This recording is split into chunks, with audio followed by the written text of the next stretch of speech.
Hi, I'm Emily with the Medicare Coach, and in this video, I'm going to cover Medicare Part A. Now, I first learned about Medicare when I was helping my dad figure out his Medicare decision. And since then, thousands of people have turned to me to make their Medicare decision too. Now, the Medicare Coach is not an agent, so we don't receive any commissions from insurance companies, which means we are truly independent and unbiased. And it's incredibly important that you get independent, unbiased Medicare advice to ensure that you are making the right Medicare decision when you first join Medicare, because you may not be able to switch in the future. Also, please stay tuned through the end of this video where I will share a free resource to help you easily make your Medicare decision too. Okay, let's cover Medicare Part A.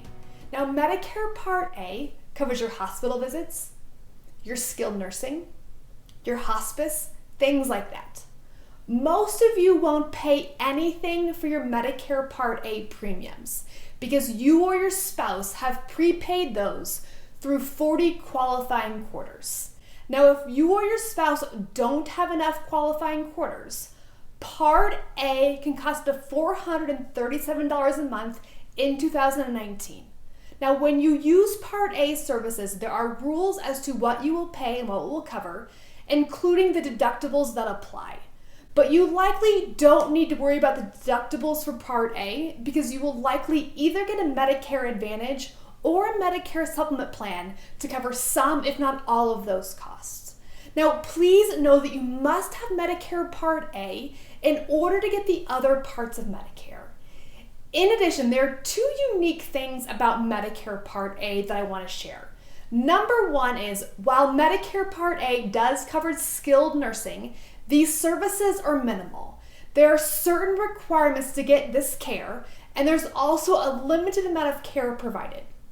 In particular, it is important to know that it does not cover custodial care. Therefore, if you need care to get dressed, bathed, or fed, Medicare will not cover it. Medicare only covers medically necessary services. And the second thing to be aware of is that many people who have employer insurance after 65 and maybe decide to delay your Medicare enrollment, you might be tempted to enroll in Medicare Part A anyway at 65. And while many of you can do this with no issues, please be aware that if you are contributing to a health savings account at work, you likely have a conflict. I will be happy to put a resource below if you have questions on this, but be aware of how these rules interact with each other so you don't have any surprises. Now, like I said earlier, Medicare is complicated, and too many people make the wrong Medicare decision, which is jeopardizing your healthcare and your savings. And this is why people turn to the Medicare Coach. So if you want help with Medicare and the steps to take to make your right Medicare decision, click the link below to join my free online Medicare workshop. In this workshop, I cover the 5 steps to Medicare so you can easily make your right Medicare decision without wasting time on all the research or all the paperwork or all the flyers. It's completely free to join this workshop, but there are a limited number of spots. So be sure to click the link below in the description to reserve your seat today. Again, I'm Emily with the Medicare Coach, and I look forward to speaking with you on this free workshop. Here's to making Medicare easy. Thank you for watching, and be sure to like, comment below, and subscribe for more videos just like this.